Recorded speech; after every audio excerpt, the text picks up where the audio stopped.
Sa simple pagtulong mo, mayroong buhay na naisasalba, mayroong pamilyang umaangat. The Senate is now constituted. At ito ang mismong Chinese Coast Guard. Napakinggan ni PBBM. 6 na milyong balotang gagamitin sa A to Z. Kumpleto tayo.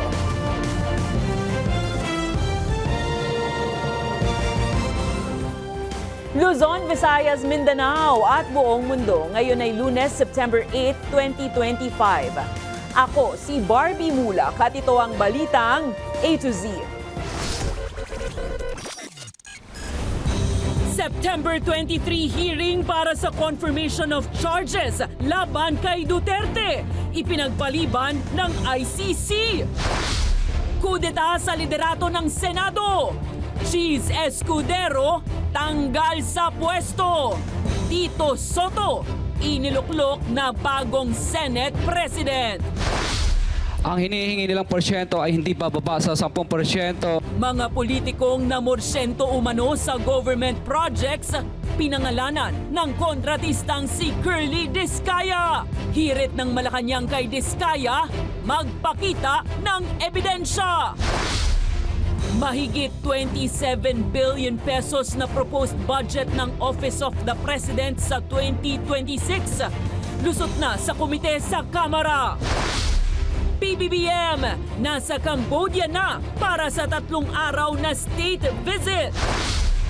Sa palakasan, Filipina tennis superstar Alex Ayala nakuha ang kampyonato sa Guadalajara Open sa Mexico. At sa showbiz, celebrity couple Jericho Rosales at Janine Gutierrez, 1 taon na. Magandang gabi, pambungad sa ating newscast. Tinanggal bilang Senate President si Francis Cheese Escudero matapos ang kudeta sa liderato sa mataas na kapulungan Lunes ng hapon. Si Senator Tito Soto na ang bagong leader ng Senado matapos makamit ang suporta ng 15 senador. Ang balitang A to Z ni Ace Cruz. Nang magbukas ang 20th Congress itong July 28, 19 na boto ang nakuha ni Senator Francis Escudero para muling maluklok bilang Senate President ang 3 pinakamataas sa pwesto sa gobyerno ng bansa. Pero makalipas na lagpas 1 buwan, I have the honor of nominating Senator Vicente C. Soto III as Senate President. si Senador Mig Zubiri na siya mismo pinatalsik ni Escudero sa pwesto noong May 2024 ang nag-nominate para mapalitan si Escudero nitong Lunes ng hapon. Ang tanging nominado ang minority leader na si Senador Tito Soto. Dahil walang katunggali, hindi na dumaan sa formal na botohan. Agad na numpa si Soto. Tiniyak ni Soto na magiging bukas sa kanyang liderato sa mataas na kapulungan. Together with the vigilance and clamor from the public, we can fight this and bring transparency and true accountability that our nation deserves. Binanggit na ilang senador kung ano ang katangiang nagustuhan nila kay Soto na dati nang nagsilbing Senate President noong 2018 hanggang 2022. He always led with fairness and transparency, and he led with an open ear and a decisive hand, ensuring unity and stability in the Senate at all times. Ani Zubiri, traditionally si Soto pagdating sa pagsunod sa mga nakasanayan sa mataas na kapulungan. In the very best sense of the word, consistently upholding the rules and traditions that protected the integrity of the Senate as the nation's last bastion of democracy.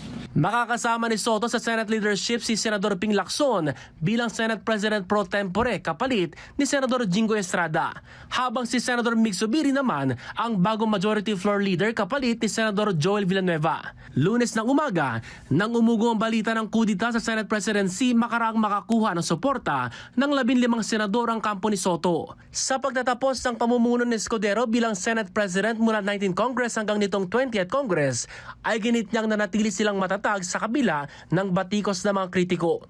Nagpasalamat din siya sa mga kapwa senador na sumuporta sa kanya at giniit sa bagong liderato na I hold no grudges, I hold no ill feelings. Bago nito, nadawit ang pangalan ni Escudero sa anomalya sa flood control projects bagay na makailang ulit na rin niyang itinanggi. Kabilang pa sa mga isyong kinaharap ng Senado sa pamumuno ni Escudero ay ang impeachment case laban kay Vice President Sara Duterte na hindi umusad matapos itong ibalik ng Senado sa Kamara.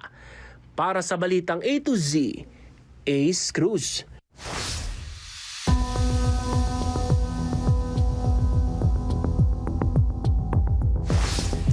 Sinabihan ng Malacanang ang kontratistang si Curly Descaya na magpakita ng ebidensya sa halip na mag-name drop lamang ng mga umano'y sangkot sa katiwalian sa government projects. Ito'y matapos pangalanan ni Descaya sa Senado ang mga kongresista, maging ang mga DPWH at government officials na nanghihingi umano ng porsyento para sa mga proyekto ng gobyerno. Ayon pa kay Descaya, ginagamit umano ang pangalan ni na House Speaker Martin Romualdez at Congressman Zaldico ng mga personalidad na umano'y nangongomisyon. Nagbabalik para sa balitang A to Z na yan si Ace Cruz. Isa-isang binanggit ng kontratistang si Curly Descaya ang may-ari ng St. Gerard Construction sa unang pagdalo niya sa Senate Blue Ribbon Committee ang pangalan ng mga kongresista at DPWH officials na nanghihingi umano sa kanila ng porsyento kapalit ng mga proyekto. Ang hinihingi nilang porsyento ay hindi bababa sa 10% at umaabot pa sa 25% na naging kondisyon upang hindi maipit ang implementasyon ng kontrata. Asawa siya ni Sara Descaya na may-ari ng Alpha and Omega General Contractor and Development Corporation, kabilang ang mag-asawang Descaya sa top 15 contractor sa government projects ayon kay Pangulong Ferdinand Marcos Jr. Meron po ba kayong resibo, Mr. Chair, na not resibo actually, na corresponding document na naibigay mo na itong komisyon ni ganito? Ledger lang po yan sa office namin. Pero siyempre po, pag pinapirma po namin sila, hindi sila pipirma doon. Kumbaga, para matandaan lang po namin na nung panahon na to at araw na to, nagbigay kami ng ganitong halaga. For our, siyempre, para malaman po na, records lang po namin. 2022 lang sinimulan na mag-asawang Descaya ang pag-record sa naturang ledger umano na ipinasabpina ng komite. Ikinanta rin ng mga Descaya umano'y punot dulong makikinabang sa komisyon. Lagi ko narinig ang salita nila kay Zaldico at saka kay Speaker po, ang narinig kong salita. Kung hindi sila susunod sa mga hiling na komisyon, ay makakansela umano ang kanilang bid sa proyekto. Sunod na ginisa ng mga senador ang ilang DPWH officials na nasa listahan ng mga Descaya, kabilang si DPWH Region 5 Regional Director Virgilio Eduarte, bagay na pinasinungalingan niya. I denied that. And for my memory, I awarded to him last year one project, and that's a road project. And for current year, I think I awarded him one flood control project. That's all, sir. Pati si dating Bulacan 1st Engineering District Engineer Henry Alcantara.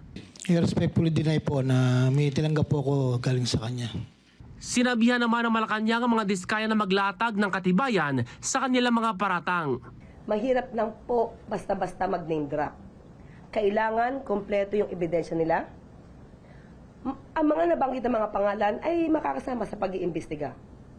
Pero still, hindi naman ibig sabihin ng lahat na nabanggit ay talagang guilty na at pwede nang akusahan ni numan.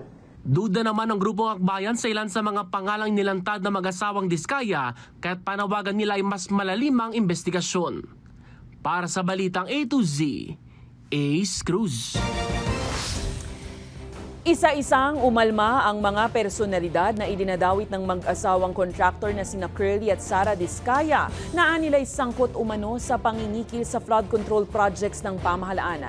Bukod sa pagtanggi sa akusasyon ng mga Descaya, nagbanta rin ng ilan na ihahabla ang mag-asawa dahil sa anilay mga walang basehang alegasyon. Hindi bababa sa 30 pangalan ng mga kongresista at opisyal ng Department of Public Works and Highways ang isiniwalat ng mag-asawang kontraktor na sina Curly at Sara Descaya na umano'y nangikil at humingi ng porsyento para sa mga kontrata sa gobyerno. Pinakamataas sa mga opisyal na nabanggit ni Descaya, sina House Speaker Martin Romualdez at dating House Budget Committee Chairman Zaldico. Paulit-ulit kaming ginamit ng mga nasa pwesto sa sistemang ito. Wala kaming magawa dahil kung hindi kami makikisama. Sa pahayag, tinawag ni Romualdez na malisyoso at kasinungalingan ang bintang ng mga diskaya. Wala rin anya siyang kinalaman o pahintulot sa mga ganitong gawain at kailanman ay hindi rin anya siya tumanggap ng anumang suhol. Si Zaldico naman, sinabing politically motivated at walang katotohanan ang mga akusasyon. Ilan pa sa mga nabanggit ay sina Congressman Jojo Ang ng Uswag Ilonggo Party List at mga kongresista ng Quezon City na sina Patrick Michael Vargas, Arjo Atayde, Marvin Rillo at Marivic Copilar. Ang paratang ng mga diskaya ay walang basihan. Ni Anino, ni Sara o ni Curly Diskaya, di ko nakita. I have never spoken to them, nor have I ever authorized or allowed any representative to deal with them. Una na ring itinanggi ni Arjo Atayde ang akusasyon habang dinepensahan rin siya ng kanyang asawa na si Maine Mendoza. Sa Marikina City, idinadawit naman ni Diskaya si former mayor at ngayon ay Congressman Marcy Chodoro. Pero ayon kay Chodoro, isa lang itong demolition job para siraan siya matapos niyang i-expose kamakailan ang nakitang double funding sa mga Marikina project sa 2026 proposed budget. Habang si Pasig City Representative Roman Romulo, mariinding itinanggi ang pagkakasama sa listahan na anya'y propaganda lang para makatakas sa mga diskaya sa accountability.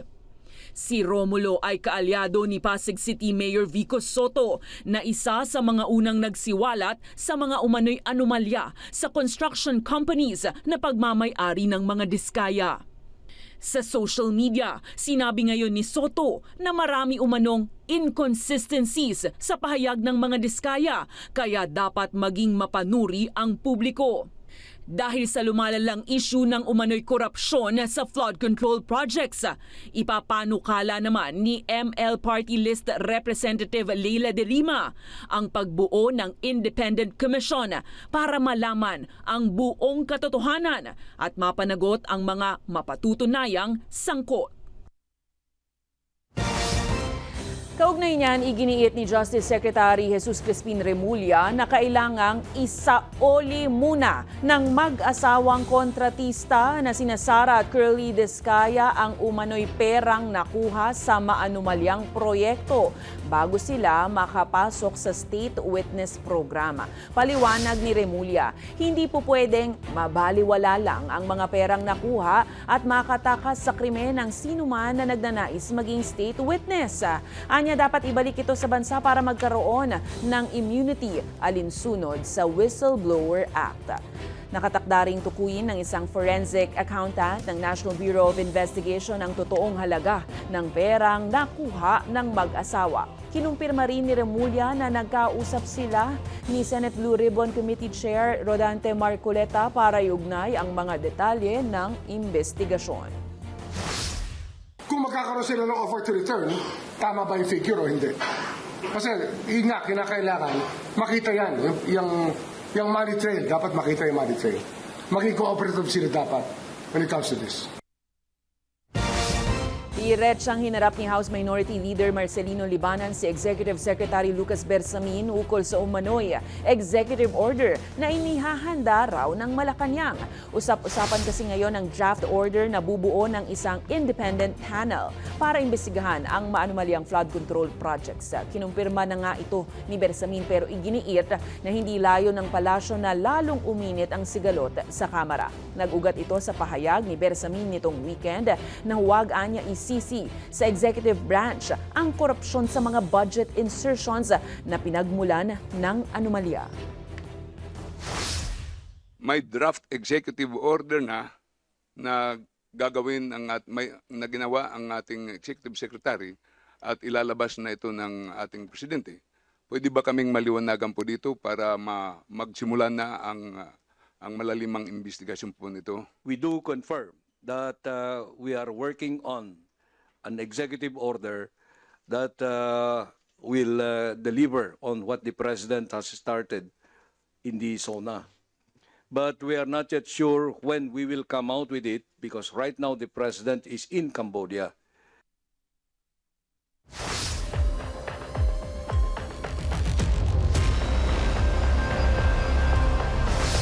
Ipinagpaliban ng International Criminal Court ang confirmation hearing ng crimes against humanity charges kontra kay dating Pangulong Rodrigo Roa Duterte 2 linggo bago ang nakatakdang petsa nito sa September 23.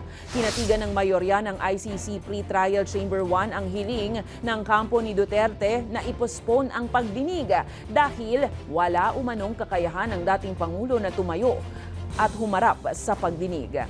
Tanging si Judge Maria del Socorro Floreliera ang hindi pumanig sa hiling. Posible namang i-anunsyo kung kailan marireset ang araw ng pagdinig, oras na matugunan ang ilan pang issue. Layon ng confirmation of charges hearing na tukuyin kung may sapat bang ebidensya para ipagpatuloy sa official trial phase ang ICC case ni Duterte. Samantala, kinumpirma ng Department of Justice na handang tumestigo laban kay dating Pangulong Rodrigo Roa Duterte ang dating police colonel na si Royina Garma. Nagbalik bansa si Garma at umalis naman papuntang Malaysia linggo ng gabi para makausap ang mga kinatawan ng International Criminal Court. Matatandaang noong nakaraang taon ay diretsahang iniugnay ni Garma si Duterte sa cash reward system ng kanyang madugong war on drugs na kinilala bilang Davao Model. Giit ng DOJ, mahalaga ang pagbibigay ng testimonya ni Garma sa ICC, kasama na rin ang kaso ng pagpatay kay PCSO Board Secretary Wesley Barayuga. Kasong murder at frustrated murder ang kinakaharap ni Garma ukol sa pagpatay kay Barayuga taong 2020. And we will see how this will play out because the testimony in the ICC is very important, I think. And not only that, the Wesley Barayuga case is equally important.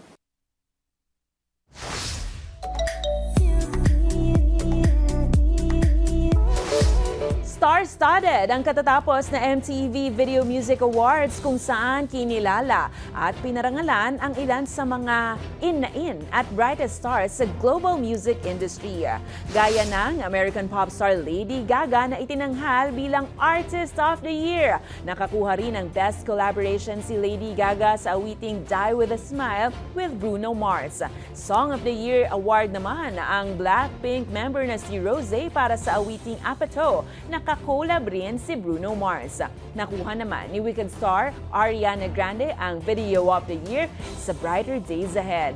Best K-pop naman ang Born Again ni Blackpink Lisa, habang VMA Best Album ang naiuwi ni Sabrina Carpenter. First-time awardee naman ang iconic singer na si Mariah Carey bilang Video Vanguard Award. Present rin sa naturang parangal ang US pop star, superstar na si Taylor Swift kasama ang kanyang fiancé na si Travis Kelce. Susunod, mahigit 27 billion pesos na proposed budget ng Opisina ng Pangulo sa 2026 lusot na sa komite ng Kamara. At Pangulong Marcos nasa Cambodia para sa 3 araw na state visit. Abangan ang kumpletong ulat sa pagbabalik ng balitang A to Z.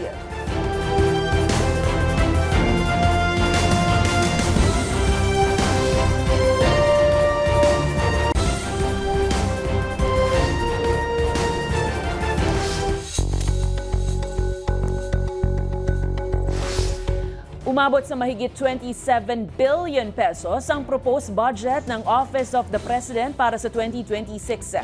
Higit na mas mataas ng mahigit 11 billion pesos kumpara sa budget ngayong taon.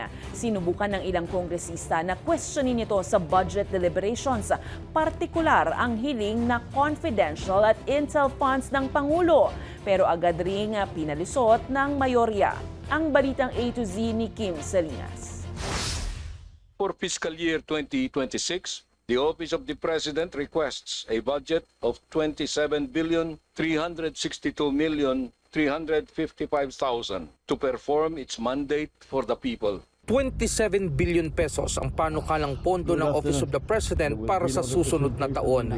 Ngayong taon, nasa 15.8 billion pesos ang budget pero tumaas ito na mahigit 70% para sa 2026.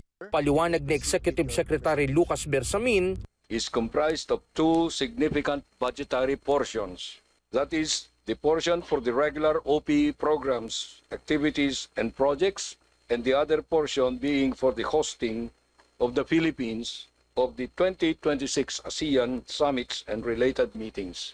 Matapos ang maikling paliwanag, agad na nagmosyon si Minority Leader Marcelino Libanan na tapusin na ang deliberation. I believe we are now ready to present the proper motion. I therefore move, Mr. Chairman, that we... Object. We object, Mr. Chair. Wala pa nga eh. Pero tinutulan ito ng ilang kongresista kabilang ang Makabayan Bloc. So bakit ngayon ay pinipigilan natin ang pagbulatlat sa buong budget ng Office of the President?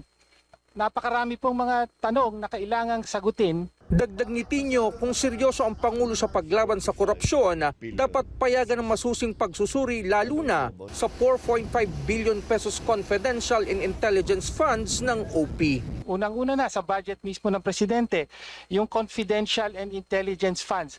4.5 billion pesos po ang nasa budget ng confidential and intelligence funds ng Presidente.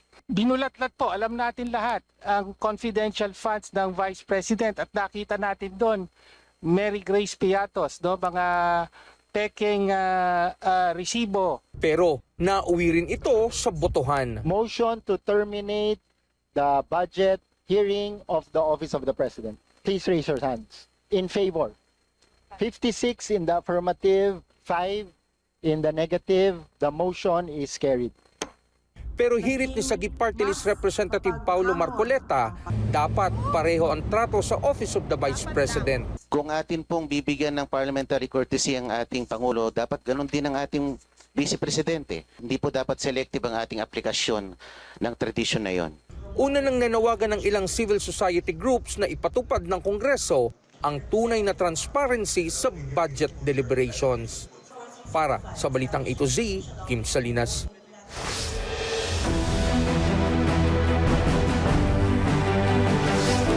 Nagsimula na nitong linggo ang 3 araw na state visit ni Pangulong Ferdinand Marcos Jr. sa Kingdom of Wonder o Cambodia.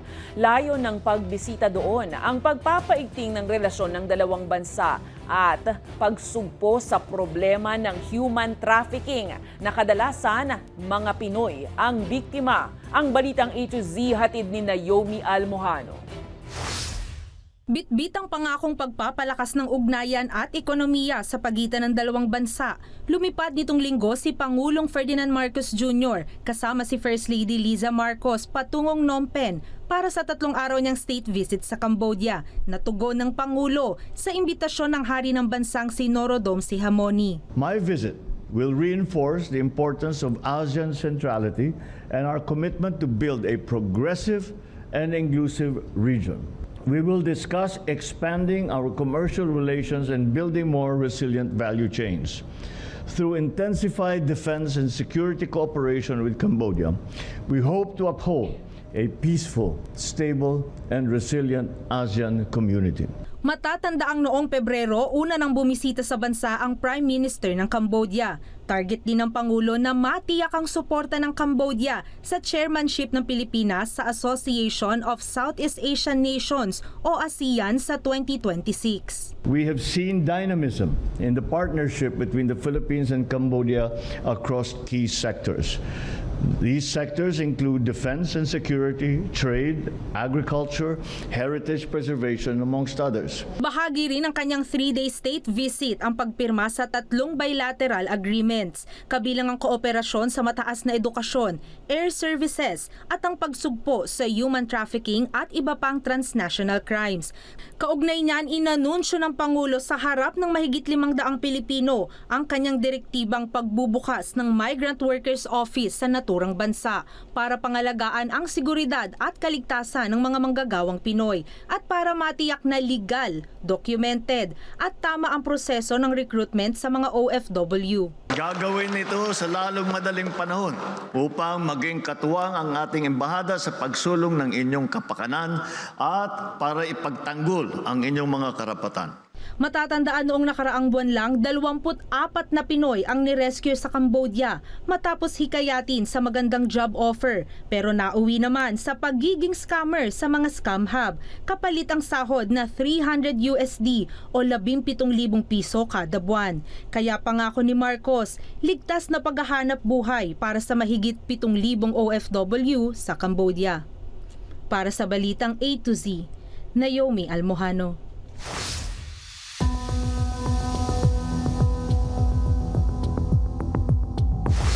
Idiniin ni Navotas Representative Toby Tiangco, si dating House Appropriations Chair at ako Bicol Representative Elizalde Zaldico sa kontrobersiya ng flood control projects. Sa pagdinig ng Senado kung saan tumestigo si Tiangco, inilatag ng mambabatas ang ilang mga ebidensya at dokumento na nagpapakitang siko ang proponent ng higit 13.8 billion peso budget insertions sa iba-ibang distrito, kabilang ang Occidental Mindoro, Oriental Mindoro, Romblon at Bukidnon. Giit ni Tiangco, nabawasan ang pondo ng mga ahensya gaya ng Department of Education at PhilHealth para maisingit ang mga proyekto. Giit pa ni Tiangco, dapat maimbitahan siko sa susunod na pagdinig. Kala natin nung una, PhilHealth lang binawasan, DepEd lang. Later on, natuklasan ko po na yung mga flagship projects ng administrasyon, ni Pangulong BBM, ibig sabihin ay tinanggalan po nila ng pondo para maisingit yung mga pondo na gusto nila isingit doon sa BICAM. So kaya po, ako rin, napakahalaga po rin sa akin na maimbitahan si Congressman Zaldico. Ipinasight in contempt ng Senate Blue Ribbon Committee si dating DPWH Engineer Bryce Hernandez matapos itong hindi aminin kung saan nanggaling ang pera niyang ipinangkakasino. Ayon kay Hernandez, sa boss niyang si dating Bulacan District Engineer Henry Alcantara nanggagaling ang pera na agad namang idinanay ni Alcantara. Kinastigo rin siya ng mga senador dahil sa paggamit ng mga pekeng ID at pangalan na Marvin Santos de Guzman na ipinakikita sa tuwing nagpupunta sa pasugalan. Nauna nang umamin si Alcantara sa mga pagdinig ng Senado na nagpupunta siya sa kasino dala ang pekeng ID. Wala po kung ganyang ID, Your Honor. Basta pumunta lang po kami, sinama lang Ito po nga kami. yung sa LTO law, criminal pa ito eh. Hawak namin yung certification ng Okada, ang registered name mo ron, membership mo, Marvin Santos de Guzman. Kaya kapag hindi ka nagsabi ng totoo ngayon, ikaw ang kauna-unahang masasight in contempt. Iniulat naman ni Manila Mayor Isko Moreno na nakasingil na ang lungsod ng Maynila ng 12 milyong piso na hindi nabayarang buwis mula sa mga kontratista ng flood control projects. Ayon sa alkalde, mula sa 8 million pesos na naipon nung nakaraang linggo, nadagdagan pa ito ng 4 milyong piso ngayong Lunes. Binigyan ng lungsod ng sapat na oras ang mga kontratista para bayaran ang kanilang utang at naging babala ni Moreno na kakasuhan sila sa PCAB, sa DPWH, DBM at Malacanang kung patuloy na hindi sasagot. Kasunod dito, tinanggap din ni Moreno ang posibleng pagtuturo ni Sara Diskaya bilang isang state witness kung makatutulong ito sa paghabol ng hustisya sa umano'y pandarambong sa pondo ng DPWH. And I hope that the President with this directive mapagtagumpayan ni Pangulo at ng Senado na may mapanagot. Baka one of those scandal lang to.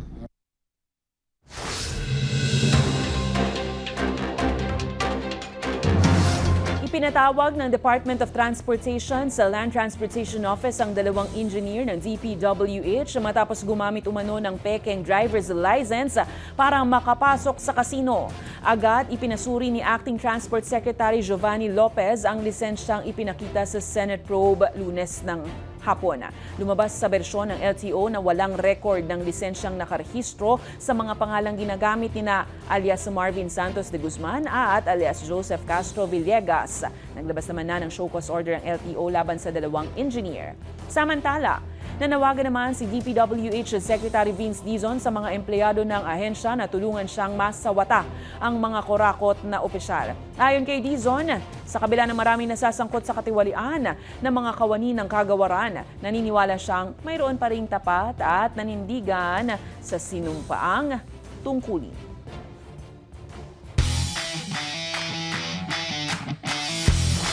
Makasaysayan ang naging karanasan ni Pinay tennis player Alex Ayala matapos mapagwagian ang kanyang unang Women's Tennis Association title. Sa finals po yan ng Guadalajara 125 Open sa Mexico. Pinalo ni Ayala ang Hungarian player na si Hana Udvardi sa score na 1-6, 7-5, 6-3.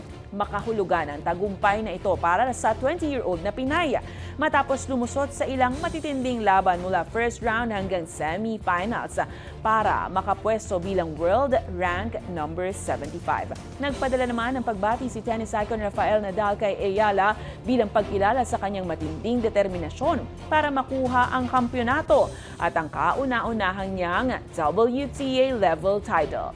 Susunod siyang lalaban sa Sao Paulo Open Courts. Sa Brazil naman po yan ngayong araw, September 8 doon. Congrats at laban lang, Alex. Sa aming pagbabalik, Jericho Rosales at Janine Gutierrez nagdiwang ng kanilang unang anibersaryo. Manatiling nakatuto, kayo ay nanonood ng Balitang A to Z.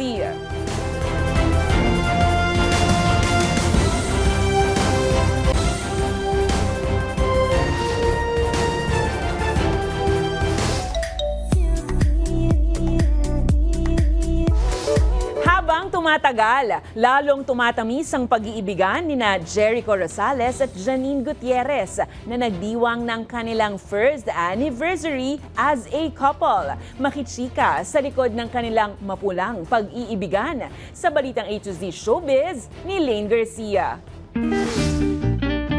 Echo 9 in love. Very sweet at talaga namang iba ang kilig vibes ng power couple na sina Jericho Rosales at Janine Gutierrez sa pagdiriwang ng kanilang first anniversary.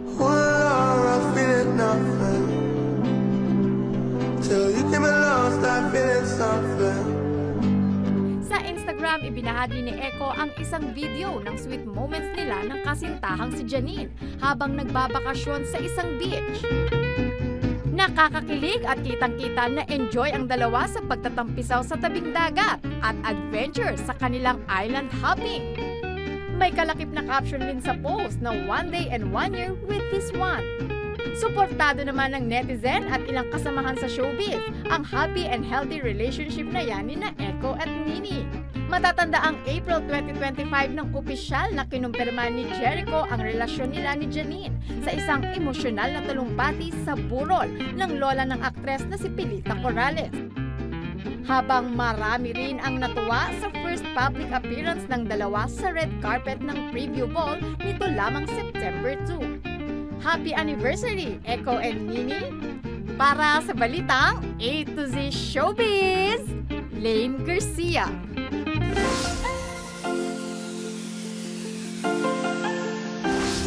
Halos lahat na nga ata ngayon gustong maging vlogger. Dahil kahit ano, ginagawan ng storya. Pero paalala, bago po mag-video, lalo na sa mga lugar na lubog sa tubig, dapat unahin ang safety. Panoorin. Lo mejor nunca se sube, al menos que en la radio salga esta canción. Hoy voy a darle en la radio salga esta. Kung kayo po ay may kwentong kakaiba, mga kwento ng pag-ibig o story na inspirasyon at pag-asa, maaari itong ibahagi. Sumali sa ating Facebook group na Balitang A to Z. Panoorin ang replay ng ating programa at sundan ang ating social media pages. Hanapin ang Balitang A to Z. Ang ating pabaong quote of the night ngayong Lunes ay mula sa dating punong ministro ng UK na si David Cameron. Ang sabi niya, ang kasamaan ng korupsyon ay umaabot sa bawat sulok ng mundo. Kadikit ito ng pinakamabigat na problemang kinakaharap ng lahat. At yan po ang mga balita at impormasyon, mga kwentong may dalang inspirasyon na tinutukan ng balitang A to Z. Ako si Barbie Mulak, maging maalam, makialam. Magandang gabi sa iyo, Pilipinas.